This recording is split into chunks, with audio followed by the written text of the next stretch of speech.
Yo también quiero un nuevo Chile. Quiero un país en donde los políticos tengan obligaciones claras y nunca más privilegios. Quiero un Estado que esté al servicio de las personas y que permita a cada uno de los chilenos pararse sobre sus propios pies.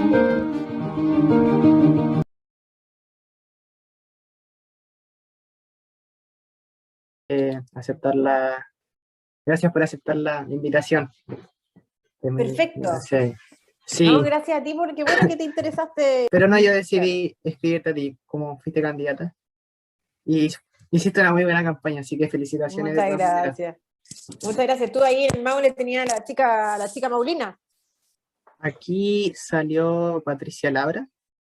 Sí, pero me recuerdo que la chica Maulina estaba haciendo una campaña también interesante. ¿Ya tienes tú, perdona, Sagar? 16. 16. Está en segundo medio, Sí. ¿no? Tercero medio. Tercero, ya. Sí. Perfecto. Ya. Cuéntame. Abogada, minor en Administración y Economía, ¿cierto? Sí. Universidad del Desarrollo, postítulo en Derecho de la Libre Competencia en la Universidad de Chile, magíster en Estrategia Internacional y Política Comercial, cofundadora y directora de la Fundación Liberal Reformista, profesora universitaria de Derecho de Regulación Económica 1 y 2 en la Universidad del Desarrollo y ex candidata a la Constituyente por el Distrito 20. La primera pregunta es, ¿abogado o abogada? Abogado. ¿Por qué abogado? Si es que es... O sea, en realidad el título te lo entrega la Corte Suprema y en mi título universitario aparece abogada. ¿Ya? Claro. Sin embargo, cuando usualmente hasta antes que empezara en el fondo todo lo que dice relación con el lenguaje inclusivo, etcétera, la verdad es que la palabra abogado es comprensivo de todos quienes ejercen esta profesión con independencia de si son mujeres o hombres u otro, digamos. Es comprensivo, es como la palabra persona. O la palabra hombre, lo mismo, se refiere a género, a la especie humana y no necesariamente únicamente a los hombres, de manera que esa es la explicación. Yo al menos me presento siempre como abogado porque no me parece, me es indiferente un poco el tema del lenguaje inclusivo, esa es la verdad. Está bien. ¿Y lenguaje inclusivo sí o no? No, yo no estoy de acuerdo con el lenguaje inclusivo, el lenguaje en sí mismo es... No pienso que debamos modificar las palabras para incorporar a otras personas. En realidad el lenguaje es en sí mismo inclusivo. La verdad es que me complica un poco el tema del lenguaje inclusivo. Claro, se entiende. Ya, me gustaría que me contara un poco qué es la Fundación Liberal Reformista. La estuve ahí viendo en Instagram, pero no sé. Sí, mira, la Fundación Liberal Reformista es una organización que parte como un grupo de amigos de la universidad y que tiene por objetivo, el objetivo originario es promover propuestas de reforma que fueran capaces de resolver las demandas sociales que se constataron con aún más fuerza, ¿cierto?, después del estallido del año 2019. Todo esto siempre con una perspectiva liberal, ¿ya? Esa es la idea. Nosotros lo que queríamos hacer es, en el fondo, ensalzar o poner en relevancia todas aquellas propuestas de política pública que tienen una perspectiva liberal, que son capaces de resolver las demandas sociales y que muchas veces las guardamos en un cajón, teniendo presente, teniendo en el fondo la posibilidad de presentarlas de manera atractiva a la ciudadanía, y eso en gran medida ha contribuido al retroceso de nuestro sector político. Y esa es una de las razones con las que nosotros, al retroceso de nuestro sector político, al retroceso de nuestra forma de ver la vida, ¿cierto? Como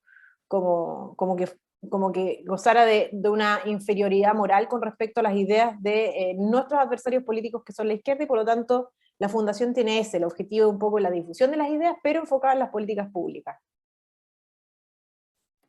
Qué entretenido. Es súper entretenido. ¿Qué hacen? ¿Tienen como reuniones semanales o algo así? Sí, hasta antes de la candidatura, de mi candidatura, que al final igual, claro, fue en el fondo promovida y trabajamos varias personas de la misma fundación. Como las fundaciones no se puede hacer proselitismo político, ni políticas partidistas, sí. Entonces nosotros pusimos en stand-by un poco el trabajo de la fundación, y luego de eso, entonces... ahora ya estamos retomando la actividad, así que planificando lo que viene en lo sucesivo. Es una organización que está formada por muchos voluntarios, unos 30 y tantos voluntarios. Obviamente es una organización sin fines de lucro, las fundaciones por definición son sin fines de lucro, y tenemos por objetivo básicamente la difusión de las ideas, así que nos vamos a poner ahora a trabajar mucho más firme, sobre todo teniendo presente que vienen las elecciones parlamentarias. Sí, en las elecciones parlamentarias no voy a poder estar ahí, pero las voy a Sí. ver. Voy Oye, a estar al tanto. Zagar, ¿y tú tienes interés en la política? ¿Te gusta la política? Sí, me gusta bastante. Me empezó a gustar desde el principios de la pandemia, podría decirse. Desde marzo, Mm. desde poco antes, diría yo, desde la prueba de rechazo. ¿Y qué fue lo que te motivó?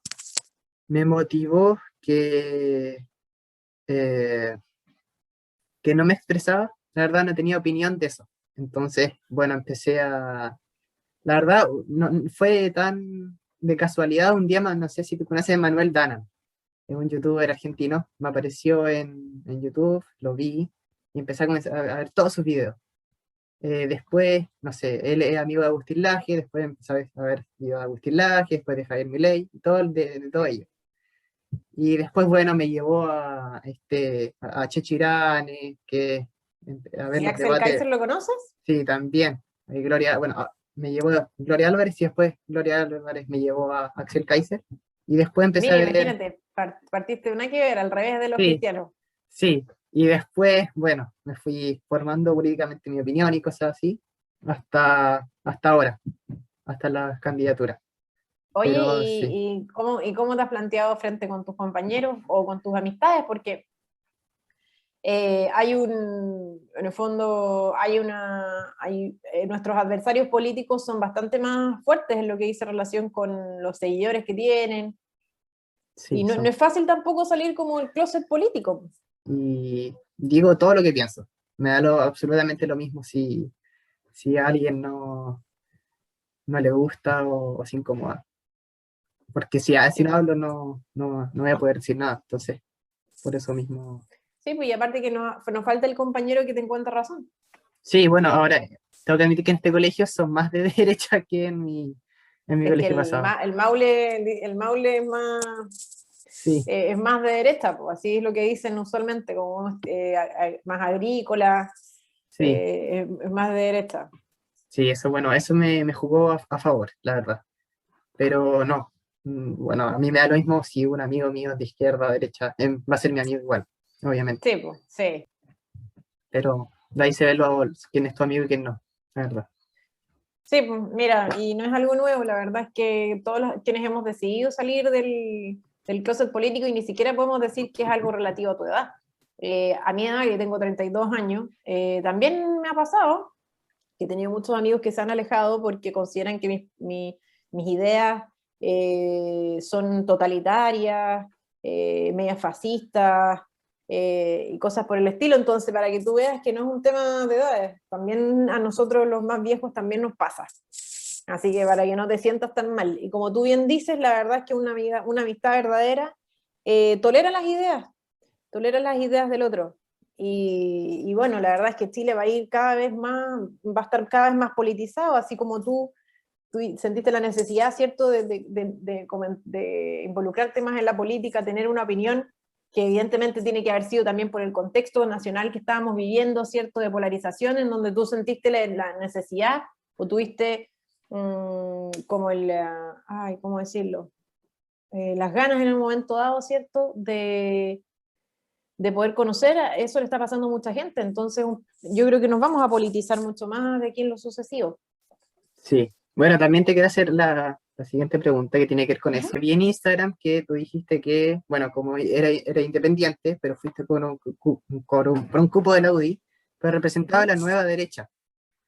Yo quería saber cuál es la diferencia de la nueva derecha con otras fuerzas políticas del mismo sector.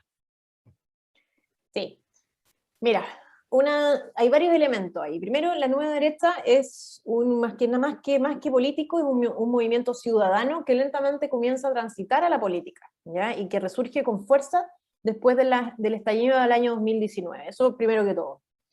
Es un movimiento ciudadano que se agotó en el fondo de la hegemonía cultural de la izquierda y que con posterioridad al estallido ya simplemente no aguantó ni una gota más en este vaso que ya estaba bastante lleno, ¿cierto? Eso primero que todo. Segundo, hay un tema generacional importante. está en el fondo este movimiento conformado en gran medida por personas jóvenes. Yo te diría como que nosotros, en el fondo, los que rodeamos los 35 hacia abajo, digamos, años, son quienes yo diría que forman parte de este movimiento que, entre otras cosas, como te decía, es un movimiento ciudadano, es un movimiento que también tiene mucho de activismo callejero, es un movimiento que está mucho más conectado con la ciudadanía que los propios políticos del sector, y es por eso que también nosotros acuñamos Nueva Derecha como un complemento del concepto originario, que es de derecha bastarda, ¿ya? Esta derecha que no tiene una representación partidaria, pero que es un concepto demasiado fuerte para usarlo, por ejemplo, en una campaña política, porque choca muchísimo al electorado de la derecha principalmente. ¿Ya? Hay un tema también entonces, como te decía, de origen, hay un tema también de edad, hay un tema también de reivindicación de las propias ideas, porque si bien desde la perspectiva ideológica, más ideológica, sino como desde el ideario del sector, la verdad es que no hay nuevas ideas, no hay nuevos principios. Los principios son los mismos, pero con una actitud histórica distinta. ¿Por qué? Porque la derecha tradicional, la derecha del establishment, ha venido durante los últimos 30, 40 años, ¿cierto?, ocultando las banderas de nuestro sector y los principios de nuestro sector bajo banderas de la izquierda, en circunstancias que nosotros tenemos un relato, ¿cierto? Tenemos un relato interesante, tenemos nuestras propias propuestas, por ejemplo, en materia de política pública, que son bastante más llamativas que incluso las propias políticas promovidas desde la izquierda, y que han sido incluso tomadas por nuestro sector. Y yo creo que el cuarto elemento fundamental es que es una derecha que por todos los demás indicadores que yo te comento, tiene plenamente claro que tiene que hacerse responsable hoy de la política, porque sabe que si no nos hacemos cargo de la política hoy, todas las malas decisiones que tomen los políticos de nuestro sector van a caer sobre nuestros propios hombros el día de mañana. Y por ejemplo, la misma iniciativa que tú tuviste, ¿verdad? De incorporarte a la política y decir, ¿sabes qué? Tengo que hacer algo, voy a investigar, voy a conversar en el colegio, voy a decir las cosas que pienso, voy a argumentar, voy a ir a debates, me voy a incorporar en algún movimiento, ¿cierto? En alguna organización para hacer activismo callejero, qué sé yo, voy a ser dibujante, voy a escribir columnas, voy a hacer un blog, lo que sea. Son todos, en un fondo, bastante características de la nueva derecha. Entonces, yo creo que también que se toman los temas medioambientales más, yo creo que más importante por este tema que, en el fondo, sabemos que las malas decisiones que se tomen hoy nos vamos a tener que responsabilizar de ellas. Entonces, tarde entramos en la política, porque a diferencia de la izquierda, entraban desde la universidad. Nosotros ya somos todos profesionales en los que estamos, entre comillas, siendo la cara más visible de este movimiento, pero esa es la nueva derecha, más que un tema de ideas o principios, es un tema de reivindicación de los principios y de una actitud distinta para enfrentar a nuestro adversario político en este contexto. Qué bueno, y qué diferente, porque generalmente vemos esa derecha, no sé, conservadora, como le dicen muchos, y que se cierra como unos ideales y que no, como que no le da la oportunidad a cierta población. Sí, también, o sea, hay un tema también que los partidos tradicionales, ¿cierto?, les cuesta mucho abrir sus puertas para que personas que en el fondo no son parte de estos movimientos y de estas dinámicas, porque los partidos tienen ciertas dinámicas que son bastante complejas, que complican la posibilidad de que estos se abran, en definitiva, a la ciudadanía, a nuevos elementos. Y eso tiene que ver también con una renovación de la política desde la perspectiva de la edad. ¿Qué pasa? Que tanto en la derecha como en la izquierda hay un fenómeno que se llama, políticamente hablando, que se llama como la muerte del padre, ¿ya? En política. Usualmente las muertes de los padres en la izquierda son mucho más dramáticas, que es lo que está haciendo el Frente Amplio respecto de la centroizquierda o lo que es la exconcertación. En cambio, en la derecha, en general, esta muerte del padre es mucho más tranquila. En el fondo, nosotros es como un poco lo que Evópoli, digamos. Cuando entra en esta dinámica y pronto simplemente los liderazgos empiezan a tomar los puestos de manera mucho más tranquila. Bueno, la nueva derecha, a mi juicio, como yo lo observo y como yo lo veo, además, bueno, que está consciente de la batalla cultural. Eso es un elemento importante, que yo creo que la derecha, tú le hablas a la derecha del establishment, de batalla cultural, y pareciera que no están al tanto de la hegemonía cultural de la izquierda, no entienden que la cultura, que el activismo, que el arte, que la música, que un montón de elementos, digamos, son importantes en la batalla política, en la política, que si uno no gana en el fondo la cultura, si no te apropias de la cultura, no puedes en el fondo permitir que tu proyecto político trascienda. Y tiene que ver con el cambio de la moral, ¿cierto? Eso es la batalla cultural, cuando tú empiezas a encontrar en moral las ideas de un sector o los principios de un sector en desmedro de otros. Y eso es lo que a nosotros nos ha pasado. Y eso tiene que ver porque estas personas, yo creo, los políticos ordinarios, en el sentido de comunes, o los que están actualmente manejando el país, gobernando de hecho, no están conscientes. No están conscientes, ¿y por qué? Porque yo creo que llevan mucho tiempo en el poder, mucho tiempo haciendo lo mismo, mucho tiempo y repitiendo las cosas sin tal vez estudiar más, sin conectarse más con la ciudadanía, y eso en realidad. Olvidé la última pregunta, ¿era eso? Porque parece que me fui, No, empiezo a hablar, no, no. empiezo a hablar Sí, y hay más empiezo preguntas. a divagar, digamos. Sí, mira, la otra pregunta que tiene que ver con eso, tiene que ver con un ideal, que es el sistema de vouchers. Yo te escuché el otro día en Sin Filtros hablar de eso. Yo también estoy a favor de eso, pero me gustaría que comentaras qué es y cómo se podría implementar. Sí, miren, el sistema de voucher es básicamente una forma de financiar la educación de manera eficiente a las personas que no tienen los recursos, garantizando la libertad de elegir de los padres la educación de sus hijos, ¿ya? ¿Y cómo sería esto? Bueno, sería traspasando el subsidio a la oferta educativa, que es lo que actualmente existe en Chile, donde el Estado entrega directamente los recursos a los establecimientos educacionales, quienes otorgan el servicio de educación, ¿ya? Bajo un sistema que es el denominado de la tómbola, ¿cierto? En donde las personas ni siquiera pueden elegir el lugar donde quieren estudiar, sino que es prácticamente aleatorio, y esto constituye un sufrimiento importante para las familias, ¿ya? Entonces, esto sería cambiar este subsidio a la oferta de educación, que no garantiza que los padres puedan elegir la educación de sus hijos y que tampoco garantiza la calidad, porque efectivamente el padre está prácticamente subordinado finalmente a este establecimiento educacional que maneja los recursos, ¿ya? A pasar a un sistema de eh, demanda a la educación, a un subsidio a la demanda educativa a través de una asignación directa a los padres, que no tiene que ser directa en el sentido de transferencia de recursos a la cuenta RUT, digamos, no. Tiene que ser a través de un sistema, qué sé yo, de un cheque nominativo, en donde las personas que no pueden pagar su educación, ¿cierto? Porque esto no puede ser universal, yo no estoy a favor de la universalidad, precisamente porque la universalidad perjudica a quienes precisamente más lo necesitan, y en el fondo termina ayudando en igualdad a todos, quienes pueden y quienes no pueden pagar la educación, en circunstancias que esos mismos recursos que se otorgan a la persona que puede pagar su educación podrían ser destinados a la persona que no puede pagarla para optar a una mejor educación, ¿verdad? Entonces, tú pasas de un subsidio a la oferta a un subsidio a la demanda de educación y pasas el control, por lo tanto, al tener las lucas en la mano el padre, ¿cierto? Pasas directamente el control de esa educación al padre. Y no solamente el control de la calidad de esa educación, sino que además le otorgas la libertad al padre de poder, en el fondo, llevar a su niño a donde el padre determine qué es mejor para él.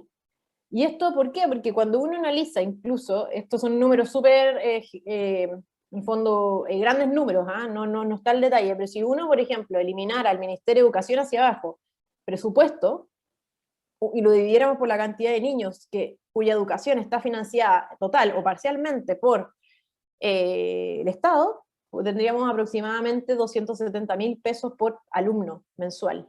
¿Cuántos colegios? Y en el Maule debe ser muy parecido. Acá en mi región, que es la región del Biobío, hay muchísimos colegios que andan alrededor de ese monto, y que son buenísimos colegios, que sacan muchos puntajes nacionales, en donde los niños realmente pueden desarrollarse, que hay colegios católicos o no católicos, laicos, enfocados en los temas más verdes, enfocados más en el deporte. Entonces así tú haces que los colegios compitan y los padres puedan elegir lugares que sean más idóneos conforme a las características también y los anhelos y los talentos de sus propios hijos. Entonces ese es un poco el sistema de voucher, que de hecho es un sistema que se está implementando en Suecia, o que ya se realiza en Suecia y que ha tenido excelentes resultados, porque además tú garantizas también un uso eficiente de los recursos. Garantiza la libertad de los padres y también fomenta la competencia entre los establecimientos educacionales. Sí, yo también estoy a favor del sistema de voucher. Incluso el otro día pillé a Fernando Atria dando una charla. Y bueno, fui a preguntarle qué opinaba de eso y claramente me dijo que era un sistema cruel porque privatiza, pero yo creo que sí es la mejor opción para que Es que se lo que le- pasa es que ellos tienen el valor como no piensan que los bienes públicos puedan ser mejor desarrollados por privados que por el Estado. Cuestión que tú y yo obviamente tenemos más, o en el fondo, una perspectiva distinta, que es que en general los privados cumplimos muchísimo mejor muchas de las necesidades públicas. Y está probado. ¿Por qué? Porque hay una falsa dicotomía. Que, o sea, no, es una dicotomía, no, es un relato, una forma de presentar las ideas que es errónea, y es que habitualmente lo que hacen en esta discusión relativa a educación es asignar la responsabilidad de la mala educación pública a la educación privada. ¿Te fijas? Entonces, al asignar la responsabilidad de la mala educación pública a la educación privada, las personas que terminan queriendo eliminar la educación privada, como que la educación privada, cuando la educación privada no es el problema. El problema es la mala calidad de la educación pública. Luego tú tienes que, en el fondo, cuestionarte cómo mejorar esa educación pública, y a mi juicio, el sistema de voucher sería un muy buen sistema. ¿Y eliminamos el Ministerio de Educación o no?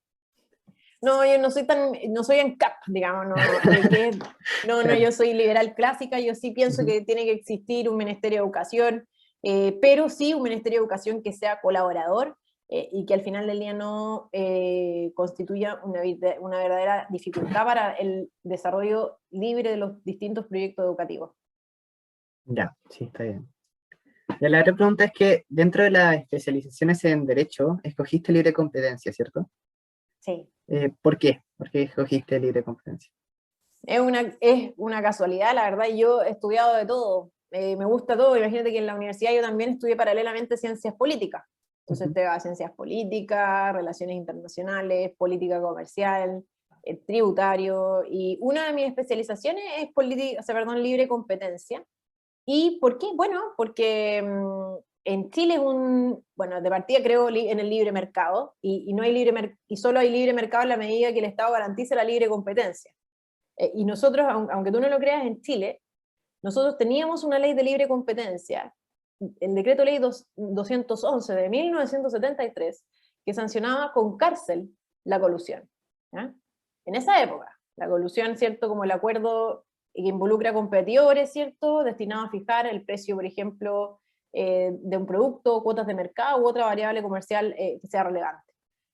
¿Y por qué es malo, entre comillas, en el fondo la corrupción? Bueno, porque los beneficios de la competencia solo se obtienen en la medida que los distintos agentes que operan en un mercado relevante, por ejemplo, no sé, el mercado del pollo, solamente se van a obtener estos beneficios en la medida que los distintos competidores rivalicen entre sí.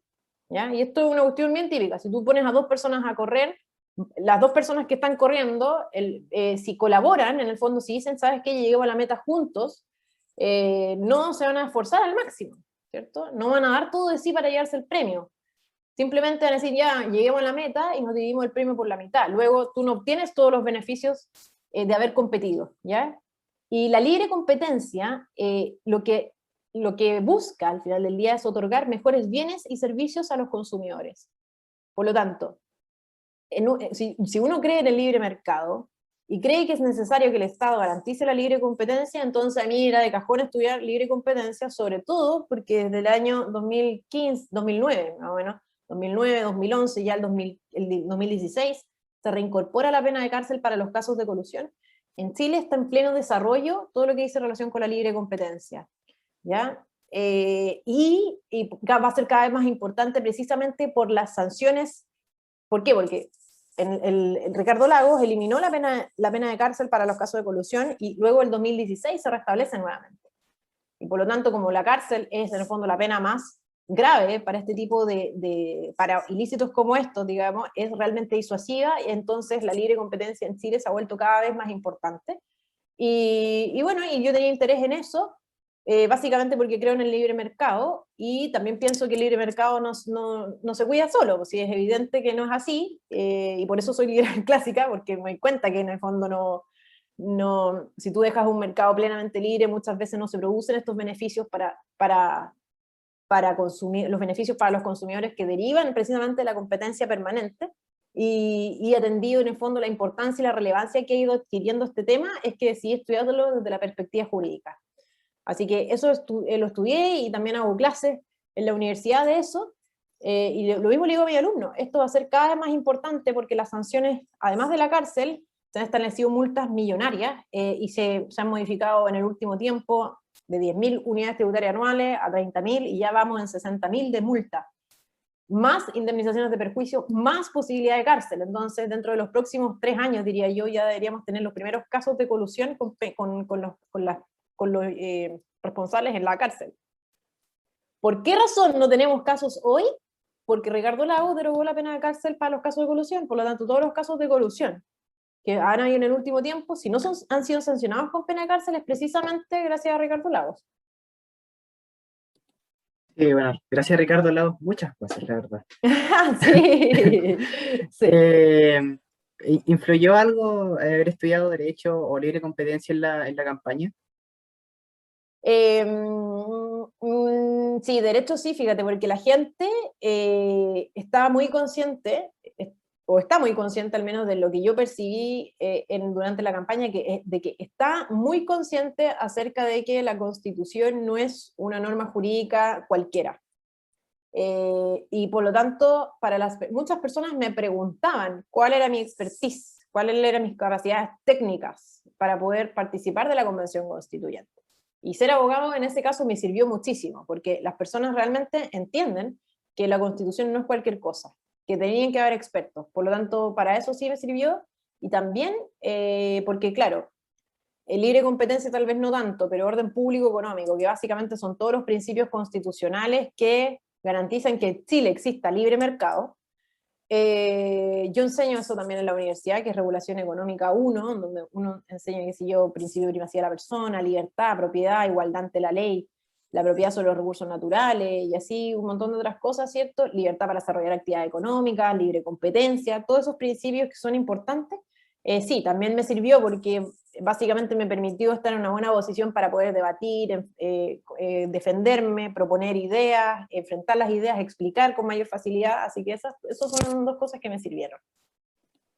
Qué bueno, y alguien te ayudó, o sea, claramente te ayudaron en la campaña, pero ¿cómo fue la experiencia de tener como una comunidad especializada en ti, o sea, en sacarte para la convención? Sí, eso es un poco, mira, una cosa es lo que se ve y otra cosa es la realidad, ¿ya? La verdad es que mi equipo era un muy buen amigo mío, 3 amigos en realidad, uno que estaba 100% del tiempo conmigo, otros 2 que estaban temporalmente acompañándonos, y mi marido, que era la parte como logística de la campaña. La verdad es que una campaña súper austera la que hicimos nosotros, porque no teníamos tantos recursos, y tampoco nos tenían mucha fe, ¿ya? Por lo tanto tampoco recibimos muchos aportes. Básicamente los aportes que recibimos fueron de personas, de ciudadanos comunes y corrientes, y que en el fondo no donaciones millonarias. Entonces, si bien se ve que a lo mejor uno podría tener un equipo gigante, la verdad es que nosotros hacíamos todo. O sea, yo hasta editaba videos, teníamos otro que hacía las gráficas, lo hacíamos todos nosotros. No hay nada que en el fondo nosotros pudiéramos tercerizar. Entonces, más que un equipo a mi disposición, la verdad es que no fue así. O sea, nosotros lo hicimos todo, las personas más cercanas, y no contamos con un equipo gigante que nos ayudara para nada. De hecho, o sea, es lo ideal, pero cuando uno parte, las cosas son así.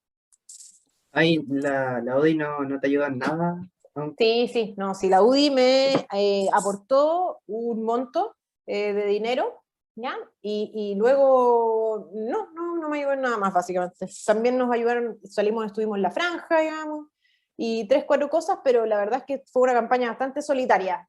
Y también no lo recrimino ni nada, ni mucho menos, ¿ah? Pero está bien, porque tampoco nosotros queríamos mayor injerencia de los partidos en nuestra campaña, porque nosotros en el fondo tenemos una forma de hacer política que yo creo que es distinta. Y por lo tanto sí, tenemos que probar que funciona, que somos capaces, y luego de eso entonces se irán sumando los partidos que quieran. claro, sí. Vi en Instagram también una historia donde le dijiste a un caballero en la feria que la Constitución no iba a arreglar nada, que tú sabías que aunque te diera el voto a ti, tú le asegurabas que no iba a arreglar nada, pero sí le iba a poner orden a los políticos, a los partidos. Pero el domingo la derecha no sacó ni el tercio, lamentablemente. Y como dijo Tomás Mochetti, no ganó la centroizquierda tampoco, ganó la izquierda, sin matices. Entre los cupos más polémicos, algunos son Daniel Stingo, que el otro día vi que lo tuiteaste y que dijiste que ya había empezado a hacer campaña por el rechazo. Jorge Baradit, en el distrito 10, la tía Pikachu, que me impresiona bastante. Rodrigo Rojas, que es conocido como el Pelado Bade, que lo tomaron detenido la semana pasada.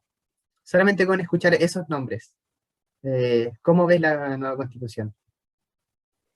Yo no, mira, a ver, yo voté rechazo porque yo yo creo que fuimos, gran cantidad de personas fuimos capaces de prever, en el fondo, esta configuración de la Convención Constituyente. Ahora, aún así, nosotros siempre vamos a defender las ideas sin importar el contexto en el que que sea, digamos, ¿ya? No me asombra la elección de esas personas, para nada. Tampoco fue una sorpresa sustantiva la paliza que nos dieron. Y tampoco pienso que realmente la Convención Constituyente nos pueda dar, tal vez, mira, en algún momento mejoré mis expectativas, pero luego de la configuración de la Convención volví a tener malas expectativas, digamos, aun cuando existen posibilidades de que efectivamente negocien, porque como no existe ningún, en el fondo, cuerpo político, conjunto de personas con ideas claras que sean realmente mayoritarias en la convención, la verdad es que puede ser que se cumpla lo que Adrià indica, que es que todos estén obligados a transar ciertas cosas. Y en ese contexto puede ser, y espero que así sea, que termine algo completamente distinto a lo que nosotros nos imaginamos. Sin embargo, yo no tengo buenas expectativas. No tengo buenas expectativas porque por lo menos los constituyentes con los que yo debatí en mi región y que salieron electos, chuta, yo no tengo ningún alcance en nuestro ideario, o sea, ninguno. Realmente ninguno. O sea, más de la mitad de ellos están a favor de indultar amnistiar a los presos con ocasión del estallido social. Entonces, la verdad que yo no veo con buenos ojos que esto vaya a llegar a buen puerto, aun cuando tampoco me impresiona los ejemplos que me indicaste, porque eran esos ejemplos de los cuales nosotros tratábamos de proteger a Chile, ¿verdad?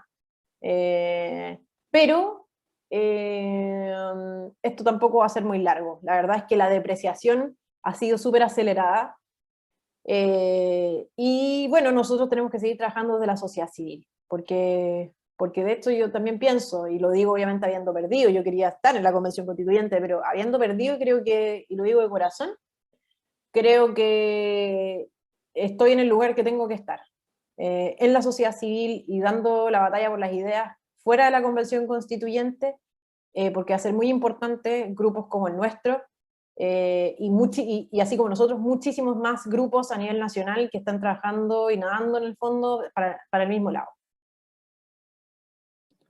Sí, mira, dentro de los independientes que salieron, la lista del pueblo sacó como 27 escaños o grupos. ¿Qué tú opinas de esa lista? ¿Son de izquierda, centroizquierda o anarquistas de lleno? Sí, yo realmente no tengo una opinión acerca de la lista del pueblo, porque, pero lo que he escuchado es que efectivamente son mucho más cercanos a la izquierda radical. Es por esas razones que al Partido Comunista y al Frente Amplio les resulta tremendamente cómodos coquetear con la idea de que ellos se incorporen a este sector político. Y también tampoco son tan del pueblo, digamos, son todas personas estudiosas, muchos de ellos han estudiado en el extranjero, tienen muy buenas profesiones, buena situación económica, entonces tampoco es como la famosa lista del pueblo. Ahora habrá que ver cuál es su desempeño en la Convención Constituyente, porque América Latina es bastante oscilante. Y así como en una elección muchísimas personas te pueden premiar, en la elección siguiente te pueden sacar sin ningún problema. O sea, tú lo ves en el fondo en la tasa como de reemplazo de los votos, de los eventuales votos que van a Joaquín Lavín, con la misma facilidad que podrían ir a Pamela Giles. Entonces, ahí uno dice, chuta, parece que los temas, Chile es así. Te puede premiar el electorado y te puede sancionar en un momento dado, entonces yo creo que hay que ver el desempeño que tiene la Convención Constituyente, y también cómo el mismo desarrollo de la Convención Constituyente va repercutiendo paralelamente, ¿cierto?, en la vida de los chilenos. En el sentido de, por ejemplo, mayor detenimiento o ralentización de la actividad económica, de las oportunidades de empleo, de la inseguridad, ¿cierto? O sea, esta promesa de fin a la violencia del acuerdo del 15 de noviembre que nunca se cumplió y es algo que las personas ya están constatando. Hay muchas personas que votaron a prueba que están arrepentidas de haberlo hecho, y uno tiene que esperar el paso del tiempo antes de hacer política ficción. Lo que sí es claro es que yo creo que estamos en un proceso de transformación profunda y es importante que nosotros como sector despertemos rápido. Sí, yo, bueno, la verdad, la lista del pueblo no creo que saque algún artículo. Sí creo que influye bastante en los votos, pero que saque algún artículo no creo.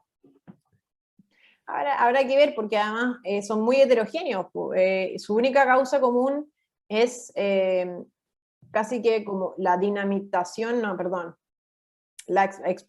explotar en el fondo la institucionalidad partidaria, acordar cosas en beneficio del pueblo, pero sin la cocina, puras en el fondo cuestiones que son más bien viscerales, pero que tienen poco aterrizaje práctico, pero bueno, son algunas de las voces que hemos escuchado, tal vez las más vociferantes, pero quién sabe, tal vez hay algunos miembros que tienen sentido común, que van a poner el bienestar de Chile por delante, y bueno, y tampoco son una voz mayoritaria. Porque si bien Chile Vamos retrocedió, la verdad es que sigue siendo una de las bancadas más grandes dentro de la Convención Constituyente. Entonces, todo puede pasar. Claro, sí. ¿Te consideras feminista? No, para nada. No. ¿Por qué? No en el feminismo como se entiende hoy, que es un feminismo marxista, digamos, en donde promueve, en el fondo, la contradicción permanente entre hombres y mujeres. ¿Por qué? Porque el marxismo necesita esta relación de amigo-enemigo, de explotado y explotador, y la verdad es que yo veo a los hombres como un complemento y no como mis enemigos. Tampoco me compro la etiqueta de feminista porque no creo que sea bueno para la sociedad la promoción de ningún tipo de colectivismo, porque creo que la minoría más importante de toda sociedad es el individuo. También pienso que el feminismo lo que hace, que es muy dramático, y que básicamente, ¿por qué? Porque la única manera que tú tienes de dominar a una persona es no solamente lo que hace el feminismo de hoy, es un feminismo marxista, lo que hace es cortar todo vínculo emocional, lograr y promover ideas que al final del día lo único que hacen es cortar todo vínculo emocional de las mujeres con todo a su alrededor, de manera que lo único a lo que se pueden aferrar al final del día es a este colectivo que te obliga de cierta manera a homogeneizarte, porque es la única manera en que pueden dominarte, ¿ya? Por esa razón el marxismo está en contra de la familia, está a favor del aborto, ¿cierto? Y promueve el odio entre hombres y mujeres. Porque si tú te fijas, para las mujeres lo más importante, por ejemplo, es su hijo, o es su pareja, ¿cierto? O es su familia. Luego, si tú destruyes los conceptos de familia, si tú estás a favor del aborto, ¿cierto? En el fondo, de que una madre asesina a su propio hijo, si tú estás en contra de que una mujer establezca relaciones de complementariedad con un hombre, tú lo que haces es destruir todos los vínculos afectivos que esa mujer tiene. Y cuando tú quiebras todos los vínculos afectivos, entonces, ¿sobre qué te sostienes? Si los seres humanos somos sociales, necesitamos vínculos de afecto para sentirnos seguros, para sentirnos bien, para sentirnos, en el fondo, para tener el incentivo siquiera a trascender. ¿Por qué? Porque el capitalismo también se funda en el fondo, el ahorro para poder otorgarle un mejor bienestar a mis hijos. Cuando tú ya no tienes nada de eso, entonces tú eres una persona fácilmente dominable para una ideología que pretende instrumentalizarte a causas políticas de algunos pocos. Entonces, y por esa razón es que yo no me declaro feminista, porque el concepto de feminismo hoy es feminismo marxista, no es el feminismo de la primera o segunda ola, que es este feminismo liberal, que está a favor de la igualdad ante la ley de hombres y mujeres, que por cierto yo con eso sí estoy plenamente de acuerdo. Claro, sí, bueno, los marxistas la verdad son más capitalistas que nosotros, hay que decirlo. Es que son materialistas, por eso. Sí, sí, son bastante materialistas con sus teléfonos carísimos. Sí, también. Fidel Castro, por ejemplo, tenía dos relojes. Estos relojes, ¿cómo se llaman? No me acuerdo. Dos Rolex. Tenía dos Rolex, uno en cada mano para ver la hora de Cuba y no me acuerdo de qué otro país. En Ah, y New York zapatillas. debe ser. Sí, Claro. bueno, y zapatillas Nike también. Pero bueno, Sí. creo que es típico en todos los comunistas. Y bueno, la cuenta de Instagram, la nueva derecha.cl, te nominó como diputada. ¿Estaría dispuesta a ser candidata? Sí, estaría plenamente dispuesta a ser candidata. De hecho, es más, nosotros estamos organizando un movimiento político que tiene por objetivo lograr que 3 representantes de la nueva derecha lleguen al próximo Parlamento, desde Santiago al sur. ¿Ya? Ese es como el próximo objetivo político, y si es necesario para esa situación que yo participe de una elección otra vez nuevamente, lo voy a hacer. Pero básicamente porque la persona a la que nosotros al menos tenemos que apoyar acá en Concepción tiene que ser una persona que logre llegar a ese lugar, y si mi equipo estima que yo soy la persona idónea, lo voy a hacer. Y lo voy a hacer porque es por Chile, y la decisión va a estar determinada por eso, al igual que la primera campaña en la que yo participé, que fue la Convención Constituyente. Si yo creo que eso es bueno para Chile y mi equipo me apoya en ese sentido, o lo requerimos como equipo, lo voy a hacer sin ninguna duda. ¿Irías también Así por que cupo UDI o independiente 100%? no lo sabemos. Va a depender ¿cómo se llama? De cómo se vayan dando las cosas, porque todo, la verdad es que es bastante incierto todavía. Estamos recién armando equipos, así que vamos a ver qué pasa. No es ni siquiera soy candidata, no, tal vez alguno de los compañeros en el fondo de trabajo de nosotros que sea más idóneo. Vamos a tener que ver cómo se ven las cosas. Pero ya sea dentro de la lista única de Chile Vamos o fuera de ella, pero de que vamos a participar y vamos a lograr cumplir el objetivo que te estoy comentando, eso es una realidad, digamos. En eso estamos trabajando ya. ¿Y la UDI es el único partido que te representa más o no? ¿O es de No, no, Bópoli, no. igual podría haber otra, o republicanos, podría haber una posibilidad? No, la verdad es que en este momento no hay ningún partido que me represente en su totalidad. Y si uno revisa el ideario de los partidos, la verdad es que uno en general podría estar de acuerdo con todos ellos, si tú te fijas, porque son principios generales muy básicos, ¿verdad? Y uno como miembro del sector en general va a tender a estar de acuerdo con muchos de esos principios, pero yo creo que a los partidos les falta oxigenación, y desde esa perspectiva es en virtud de muchas de las dinámicas partidarias y de la forma de administración de estos partidos, es que yo no me siento representada por ninguno de ellos de manera plena, ni tampoco tengo ningún sentimiento de afecto tampoco por ninguno de ellos. Hay muchas personas militantes que, si bien no empatizan o no están de acuerdo en cómo se han administrado los partidos o cómo se han tomado las decisiones, están están dentro de los partidos porque tienen afecto por ese partido, porque tienen historia con ese partido, y es bastante lógico. En mi caso no pasa, así que me dan lo mismo los partidos. Ya, sí, se entiende igual. Bio Bio se va a la segunda vuelta de gobernación. ¿Por quién Sí, llamarías a Flor votar? Baise voy a votar yo. Sí, Flor Ya, Baise voy a votar. Es la única representante de nuestro sector. la única, ya. Eh, Presidente, Lavín, Jadwe o Pamela Giles. Chuta. En ese caso Lavín, digamos, pero la verdad es que no estoy decidida por quién voy a votar en las primarias presidenciales. Ya. Y si es que pasa Sichel y José Antonio Cast.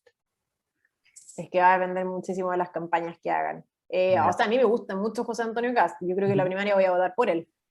Eh, pero depende también de las cosas que pasen, en el fondo va a depender mucho de las campañas que hagan, de sus propuestas, y también de quién vaya como contendor, porque por ejemplo, si tú pones en este momento el único que es capaz de ganarle a la izquierda es Joaquín Lavín. Sí, bueno, Entonces, ahora te pregunto esos tres, Lavín, Jadwe y Pamela Giles, sí, porque sí, de hecho, recién sacaron Lavín y Jadwe empataron, Jasna Proboste se sacó tercer lugar, pero igual Pamela Giles tenía más popularidad, entonces podría quedar dentro de la lista como tercer lugar. claro, claro, ¿no? Sí, sí, de hecho, en el fondo, más que si a uno le gusta o no le gusta el candidato, uno tiene que pensar como ya el voto más racional, que es como cuál es el candidato más idóneo para ganarle al mejor contendor de la izquierda. Ahora, eso nos pasó también con Sebastián Piñera, y la verdad es que muchos hemos estado no muy agradados por cómo ha sido la gestión, entonces, eh, claro, ahí la verdad es que no lo sé sacar. Linares, tierra, facha, facha, facha. Po. Sí, a veces sí, porque no eran los que esperaba, la verdad, en constituyente por lo menos. ¿Qué opinas de la paridad en la constituyente? Uf, no, a mí no me gusta la paridad porque, a ver, de esto es más, la paridad creo que dejó fuera a 3 o 4 mujeres en la convención 11. constituyente. Imagínate, 11. Creo en la igualdad entre hombres y mujeres ante la ley, y me parece a mí que la paridad pudiera afectar esa igualdad ante la ley entre hombres y mujeres, y por eso es que estoy en contra de la paridad. Así como también estoy Y, en y los contra escaños de reservados múltiples, también. también. Sí, no, también estoy en contra, precisamente porque al final, como comentábamos un poquito antes, la verdad es que todas estas como ingeniería electoral al final del día crea grupos de personas que son privilegiadas al otorgarles derechos que otros no tenemos, por condiciones que son súper, en el fondo, casi que aleatorias. Luego, ¿por qué, por ejemplo, no incluir chuta? Hay un montón de otras minorías, entre comillas, que nosotros podríamos incluir ahí, y como yo pienso que no estoy a favor de otorgar derechos a los colectivos, sino a los individuos, es que no estoy a favor de que se otorgue a colectivos como los indígenas o como las mujeres, digamos, ciertos beneficios por sobre otros. Sí, yo pienso también muy, muy parecido. De suicidio adolescente, y, y hay muchísimos hombres que se suicidan muy jóvenes, por ejemplo, 17, 18 años, y eso paralelamente también con muchas familias, muchas mamás, por ejemplo, que tienen mucho temor de lo que les pueda pasar a sus hijos hombres en el contexto del mundo feminista. Tienen miedo de que salgan, vayan a fiestas, tengan, qué sé yo, polola, o se hagan amigas, cualquier cosa así, porque son susceptibles de alguna funa, de alguna cosa. Alguna zona Y eso falsa. otro, exacto, y son cosas que en el fondo te pueden embarrar la vida. Entonces, eso, y ahí, miren, no recuerdo el índice, pero no me acuerdo, pero era dramática la cantidad de aumento de los suicidios en los jóvenes, fundamentalmente hombres, y es un índice que por lo demás se repite después en los adultos mayores. Los adultos mayores hombres se suicidan muchísimo más que las mujeres, y no es un tema de política pública que a nadie le importe. ¿Viste? Ahí hay un tema que te invito a Sí, revisar, porque lo voy a tocar sí, con los sí, sí, directores. de hecho, para que lo vean, porque tú en el fondo trabajas con jóvenes, pucha, yo al menos, yo apenas tenga tiempo voy a empezar a estudiar más ese tema. Sí, qué bueno. La fundación está solamente como en el Biobío, ¿cierto? ¿O hay más Sí, solo gente? hay gente, un par de gente en Santiago, pero en general gente de acá de la región, porque, claro, la presencialidad igual en su momento era importante. Pues ahora con toda la pandemia hemos estado como, antes hacíamos reunión una vez a la semana, y era bien entretenido, nos juntábamos a tomar café, conversamos, pero ahora ya hemos estado súper parados, súper parados, así que yo espero que pronto vamos a reactivarlo. Qué bueno. Qué Sí. entretenido. Oye, no, pero lo felicito por esa organización, súper importante, súper. Así que gracias por No, a ti, aceptar la Sagar. invitación.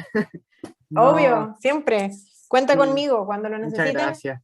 Cuenta con nosotros, con la fundación. Ahí hay, pucha, hay un montón de abogados. Así que cuando quieran, escríbeme nomás y ahí vamos a mantenernos en contacto. Pero ahí te lo voy a enviar, Ya. te voy a enviar el link. Vale, que Muchas te gracias vaya por bien. la entrevista. Cuídate. Nos vemos. No, a ti, Chao. que te vaya bien. Cuídate, chao.